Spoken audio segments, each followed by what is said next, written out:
आज आपल्या गावातील दाम्पत्य म्हणजे राहुल केवलसिंग गिरासे व सौ मेघना राहुल गिरासे या दाम्पत्याला मुलगी काय झाली, कन्यारत्न प्राप्त झाला। काय झालं? कन्यारत्न। तिच्या जन्मोत्सव साजरा करावा म्हणून त्यांनी एक वेगळा उपक्रम म्हणजे काय की आपल्या गावातील ग्रामस्थांना, विद्यार्थ्यांना जी फळांची झाडं आहेत ती फळांची झाडं त्यांच्यातर्फे आज आपल्या शाळेमधून वाटण्यात येणार आहे। बघा, आपण आपल्या शाळेमध्ये, आपल्या गावामध्ये भरपूर छान छान उपक्रम होतात। मुलांना पाहिजे ते साहित्य मिळतं, पाहिजे त्या वस्तू मिळतात, चॉकलेट मिळतात, खाऊ मिळतो, सगळं मिळतं। पण हा एक वेगळा उपक्रम म्हणजे काय की वृक्षारोपण। आज लावलेलं झाड, आता समजा राहुल आणि त्याच्या सौ पत्नी यांनी जे दिलेलं झाड आहे, फळांची झाड आहे, हे फळाचं झाड आपण जर आत्ता लावलं तर त्याचा फायदा कोण घेईल बरं?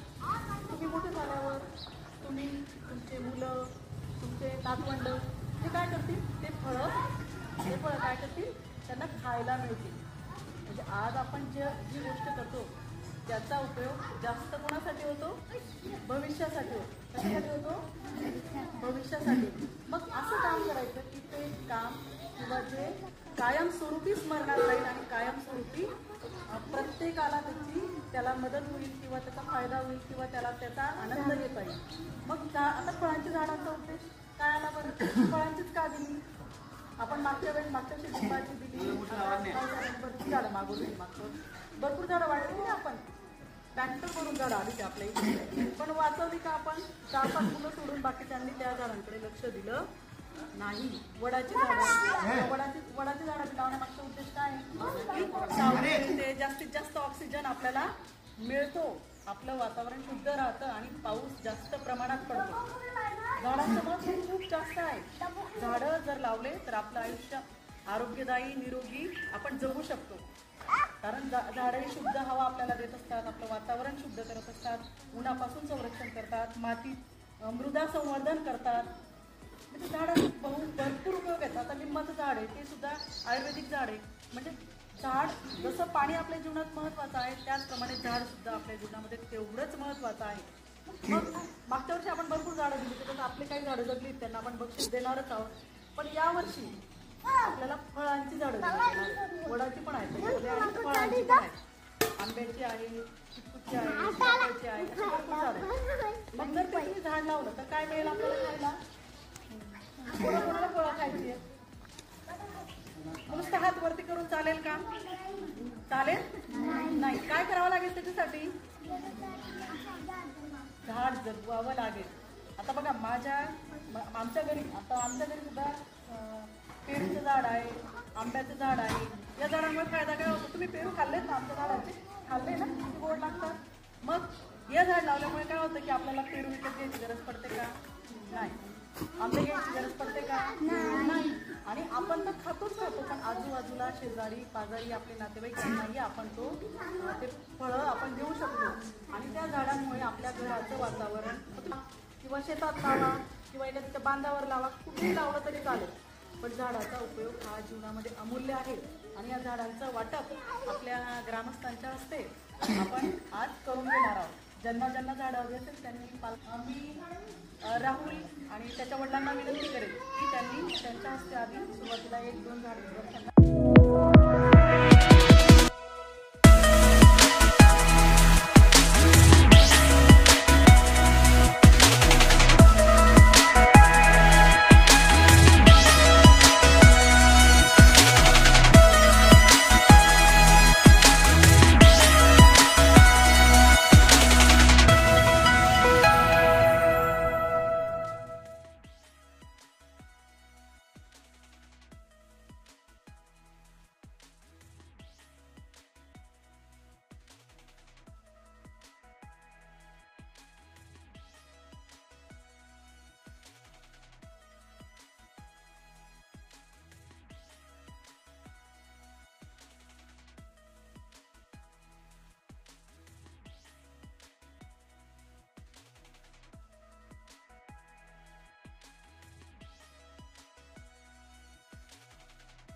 यांना कन्यारत्न प्राप्त झाली, त्यामुळे त्यांनी वृक्षारोपण किंवा वृक्ष वाटपचा प्रोग्राम ठेवलेला आहे। तर हा प्रोग्राम ठेवलेला आहे। आपण दरवर्षी पाहतो की वृक्ष हे दिले जातात, आपणही खुशीने घेऊन जातो। इथं घेताना आपण फार खुशीने घेऊन जातो की मला आंब्याचं द्या, मला लिंबाचं द्या किंवा मला लिंबूचं द्या, अजून जे विविध प्रकार फळांची झाडं असतील ती आपण घेऊन जातो।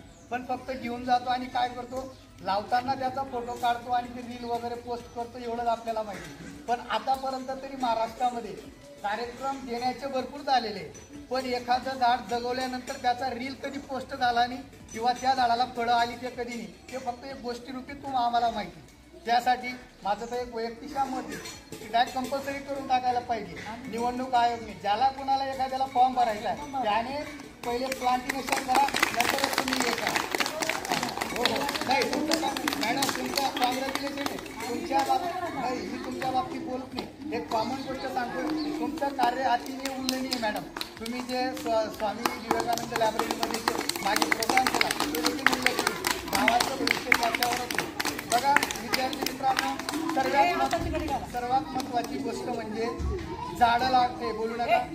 झाडं लावण्याचा फायदा एक होतो, आपल्याला जर ताण लागली तर आपण काय करतो, पाणी पितो की नाही, तसंच झाडाचं पण आहे। जर त्याला आपण पाणी दिलं तर ते वाढणार आहे आणि सर्व जे आपण शोषण करतोय ते कशाने होतं, ब्रेथिंग, ते कशाने होतं, ते ऑक्सिजन देतं, त्या ऑक्सिजनवर आपण सर्व दिनचर्या चालू आहे। म्हणून झाड हे फार महत्त्वाचं आहे। याचं एक फळाचं जर बघितलं, जे फळं आहे फळांमधनं भरपूर काही विटॅमिन्स भेटतात आणि ते आपल्याला गिवस करत राहतात। म्हणून फक्त झाडं घेऊन नाही जाता तर काय करायचंय, असा काही रील हे जे तुम्ही झाडं घेऊन जाताय, ही राहुल दादाला जी लक्ष्मी नावाची मुलगी याचं फळ खाताना आपल्याला आठवण यायला पाहिजे की राहुल दादाने आपल्याला वृक्ष वाटप केली होती आणि त्या वृक्ष वाटपाचं आपण काय करतोय की लक्ष्मी नावाचं झाड